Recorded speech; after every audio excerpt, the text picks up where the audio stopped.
Hola, bienvenidos y bienvenidas al curso virtual de QGIS para Hidrología de la Universidad Industrial de Santander.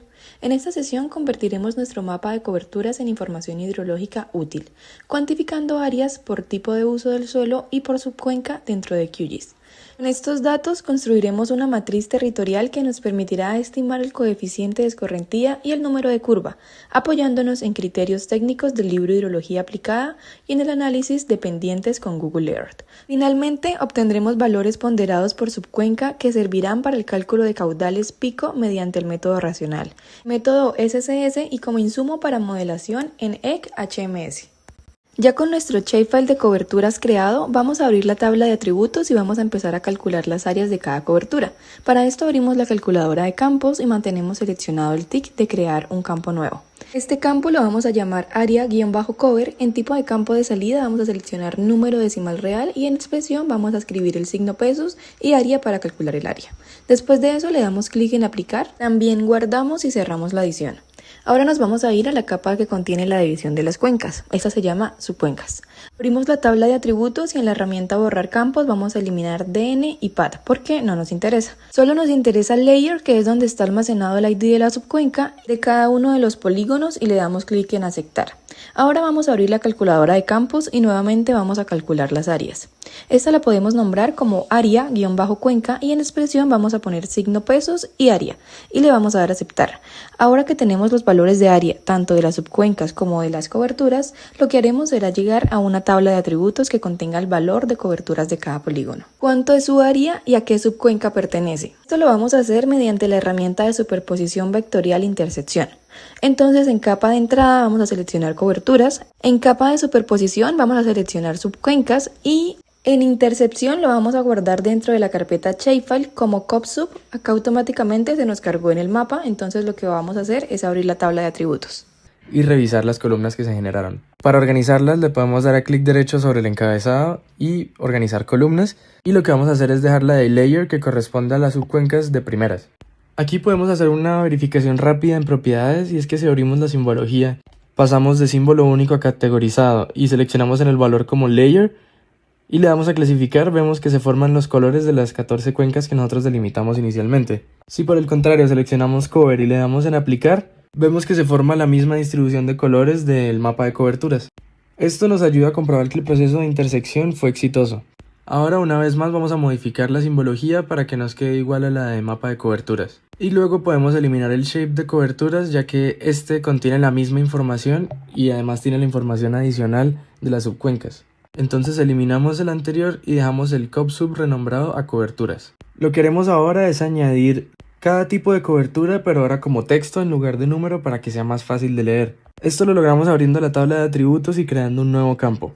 Para eso vamos a calculadora de campos y seleccionamos la opción de crear un campo nuevo.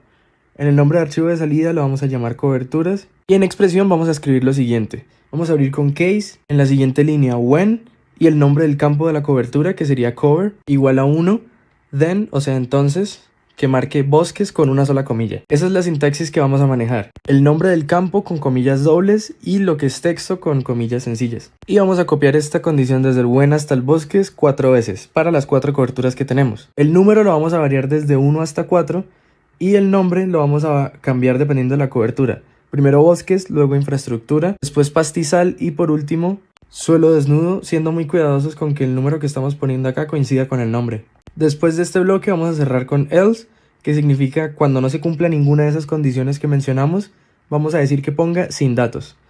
Y luego cerramos con el end.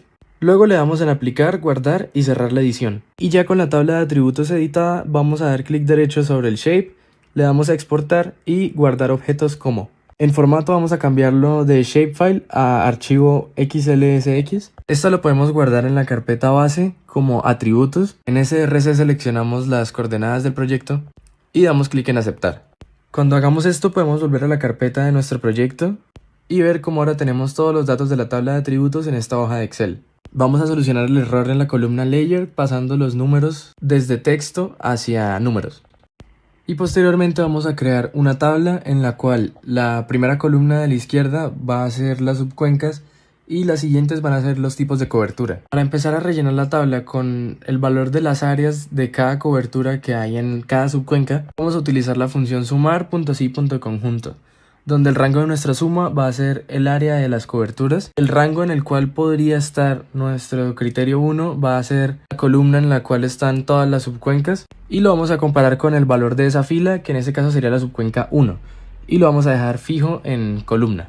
El rango en el cual podría estar nuestro criterio 2 va a ser la columna de coberturas. El criterio con el cual estamos comparando en esa celda específica en la que estamos parados sería la de bosques. Así que para mantener la coherencia lo vamos a dejar fijo en fila.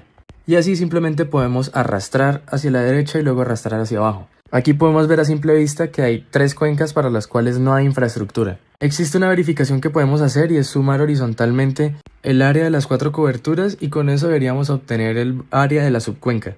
Si sumamos verticalmente, obtenemos el área de cada cobertura en toda nuestra cuenca que delimitamos. Entonces debería darnos lo mismo sumar el área de todas las subcuencas con el área de todas las coberturas. Y eso a su vez debe ser el mismo número que si sumamos la columna área-cover y área-cuenca. Como esto era solo una comprobación, no necesitamos dejarlo en el documento, así que vamos a eliminarlo. Esta tabla la vamos a replicar con el fin de añadir 2 columnas al lado de cada tipo de cobertura y su área. Esto es para añadir el coeficiente de escorrentía y el número de curva de esa cobertura.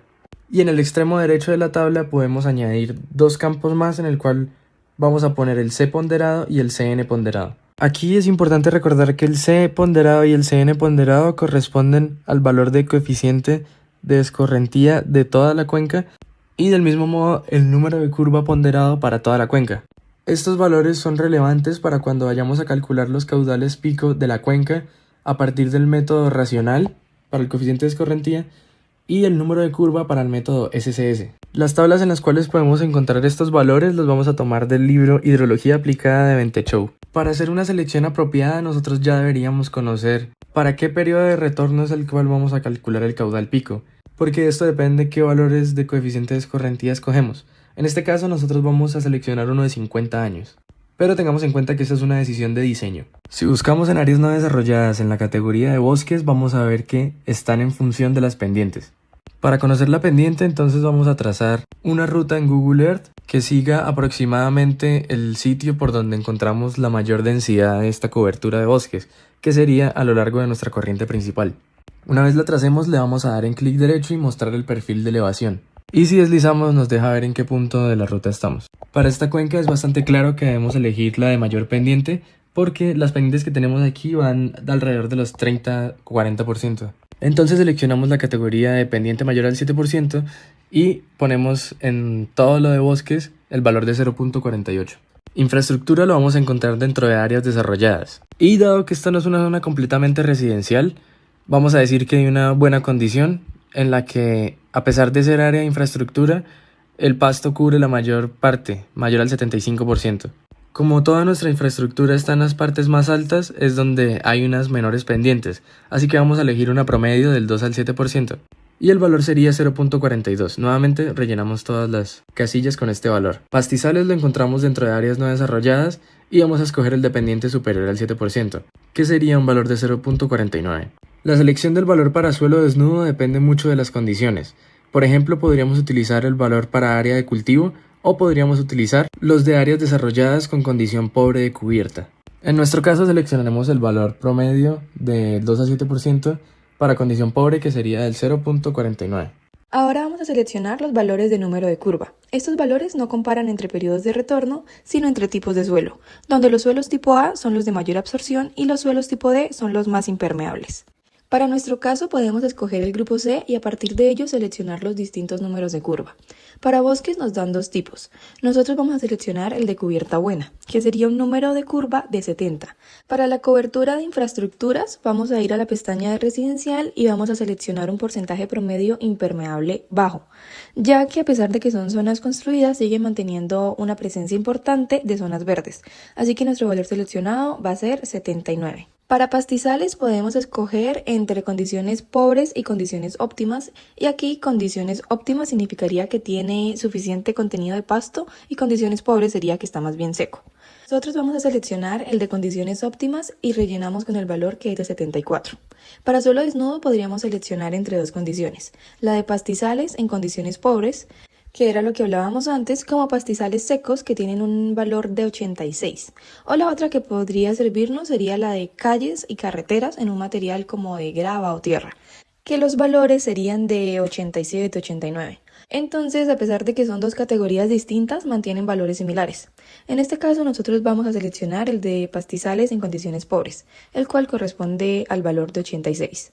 Ahora lo único que tenemos que hacer es calcular los valores ponderados del coeficiente de escorrentía, y esto lo hacemos multiplicando el valor del coeficiente de cada cobertura por el área de esa cobertura. Así sucesivamente, y al final dividimos entre la suma de todas las áreas de todas las coberturas. Lo mismo repetimos con el número de curva y al final arrastramos hacia abajo y finalmente ya con todos los valores podemos hacer una tabla de presentación con los valores de C ponderado y el CD ponderado para cada una de nuestras subcuencas.